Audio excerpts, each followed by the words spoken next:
હા, બાપની પડખેથી દીકરી વહી જાય, બાપને ખબર નથી હોતી કોણ ગયું એ. આ સરકારને કયો ને કાયદો કરી નાખે. શું બાંધવાની જરૂર છે? બ્લેક કાચ ગાડી ના હોય તો મેમો આપી દેવાનો. શું કામ? બ્લેક કાચ નો નિયમ નથી. આ મોઢે બાંધી નીકળે છે, છોડાવી દો ને એટલે નક્કી થઈ જાય કોણ ક્યાં હાલ્યું જાય છે. કોણ આ દેશમાં ન્યાયથી જીવે છે સાહેબ? ઈમાનદારીથી કોણ જીવે છે?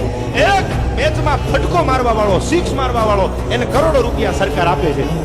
અને રાતને દી મજૂરી કરવા વાળા ખેડૂતના ભાવ કપાના કોણ આપે છે? લાવો ને આમાં શું ભલામાના વાતો કરો છો? અમે ઉજળા ઉજળા વસ્ત્રોમાં શેતાન છુપાયેલ જોયા છે, અને અમે ગંદી સડતી ગલીઓમાં ખાનદાન છુપાયેલ જોયા છે.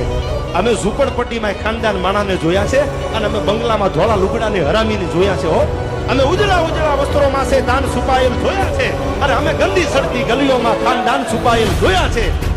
અમે ત્યાગ શરાફત નેકીથી મૂંગે મોઢે સેવા કરતા નિર્ધનતાની ભઠ્ઠીઓમાં ઇન્સાન છુપાયેલ જોયા છે.